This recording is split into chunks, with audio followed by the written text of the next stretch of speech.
Roma ardia, e das cinzas nasceu algo que nenhum exército poderia deter. A cidade que queimou sob a loucura de Nero ergueu-se sob o símbolo da cruz. Um novo império nascia, não forjado em ferro, mas em fé. Os que antes se escondiam nas sombras, agora pregavam a luz do dia. Os perseguidos tornaram-se líderes, e o nome de Cristo, antes sussurrado entre catacumbas, ecoava agora sob os tetos de mármore. Roma acreditava ter encontrado redenção, mas todo poder que nasce da fé corre o risco de se tornar dogma, porque Roma não se curvou a Deus. Roma tentou ser Deus.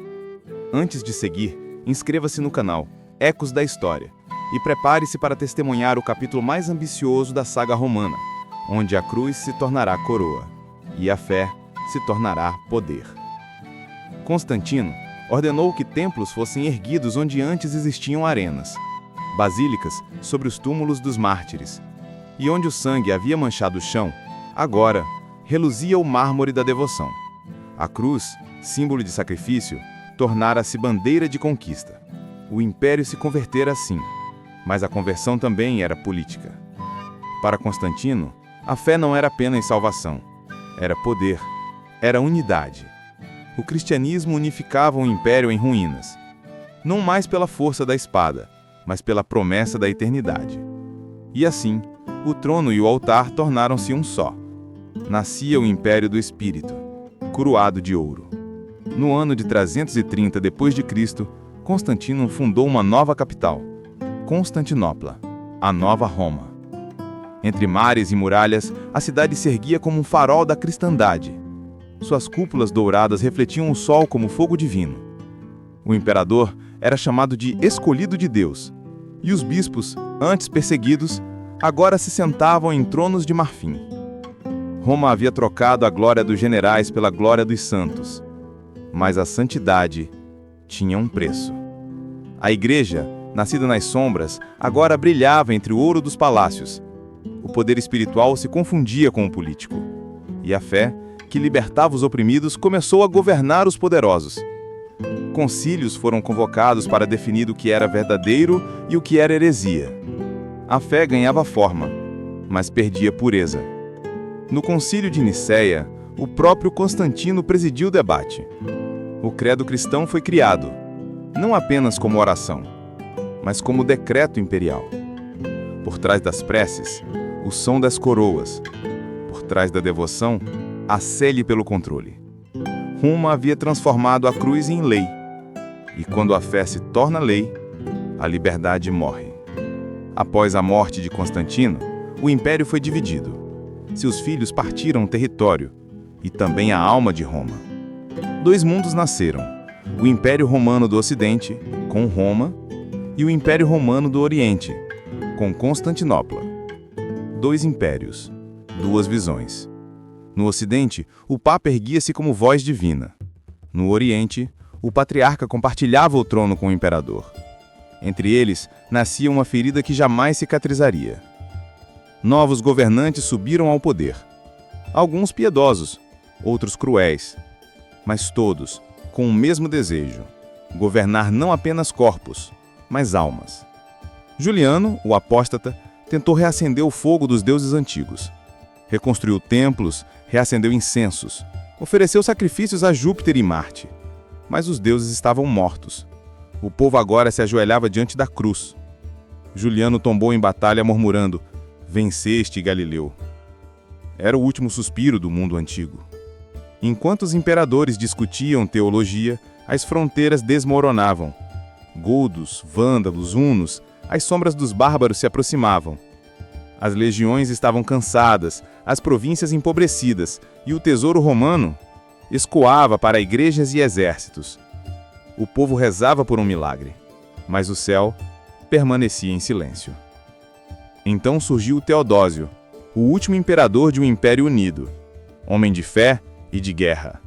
Ele declarou o cristianismo como uma religião oficial de Roma. Os templos pagãos foram fechados, as estátuas destruídas, os livros antigos queimados. O império que um dia crucificou cristãos, agora perseguia os pagãos. Roma trocou o aço dos Césares pelas correntes da ortodoxia. A cidade eterna ajoelhava-se diante de um único Deus. O Coliseu emudeceu. Os gritos das arenas foram substituídos por salmos. Os templos dos deuses tornaram-se igrejas. Roma havia sobrevivido à espada, mas morria lentamente sob o peso da fé. A força que libertava os homens agora os mantinha presos ao dogma. Dentro do império, bispos e patriarcas disputavam poder. Os concílios, criados para unir, dividiam. As palavras substituíram as espadas, e cada credo se tornava uma fronteira. A fé se transformou em campo de guerra, e o trono no prêmio dessa batalha. O ouro se acumulava nos altares. As relíquias eram vendidas como milagres. O perdão era trocado por moedas. E o Cristo dos pobres, agora coroado de ouro, pairava sobre basílicas repletas de luxo. A fé dos humildes havia se tornado o poder dos reis. Roma, que antes governava pela força, agora dominava pela fé. Mas o resultado era o mesmo: um império erguido sobre o medo. O tempo avançou, e o impossível aconteceu. No ano de 410, Roma foi saqueada. Os visigodos de Alarico invadiram a cidade. Templos profanados, igrejas saqueadas, o ouro dos altares levado em carroças. O mundo assistiu incrédulo. A cidade eterna havia caído. Enquanto as chamas consumiam Roma, um homem escrevia em silêncio. Longe dali. Seu nome, Agostinho de Hipona. Testemunha do fim, ele escreveu: quando Roma cai, o céu permanece. Para ele, o verdadeiro império não era o dos homens, mas o das almas, a cidade de Deus. Roma não havia morrido, apenas mudara de forma. Das cinzas do império surgiu uma nova potência, a Igreja, herdeira da glória romana, coroada de fé e ambição. Falava em nome de Deus, mas agia como imperadora. Os reis ajoelhavam-se diante de seus altares. Os papas coroavam imperadores. O poder trocou de mãos, mas não de essência. O império havia caído, mas sua sombra dominaria o mundo. Nasceu a Idade da Fé, e com ela, a escuridão. O ouro substituiu o mármore, as cruzes, as espadas, o silêncio, os gritos das legiões. Mas sob os hinos e as orações, a ambição seguia viva. O mesmo desejo, a mesma sede de poder, agora em nome do céu. Roma havia conquistado o espírito, mas perdido a alma. No Oriente, Constantinopla brilhava como um sol de ouro. Mosaicos, cúpulas e cantos sagrados. O Império Bizantino herdou a glória de Roma, e também a sua vaidade. Imperadores e patriarcas lutavam pela bênção divina, enquanto o povo rezava em silêncio. No Ocidente, Roma se enfraquecia. O Papa erguia-se como o novo César. Os reis não governavam sem sua bênção. O altar tornara-se trono, e a coroa, uma cruz. Roma, a cidade que acreditava ser eterna, agora era apenas um eco. Suas colunas quebradas, suas estradas cobertas de pó, mas seu nome seguia vivo. Não como império, mas como lembrança. O ouro substituiu o mármore, as cruzes, as espadas, o silêncio, os gritos das legiões. Mas sob os hinos e as orações, a ambição seguia viva.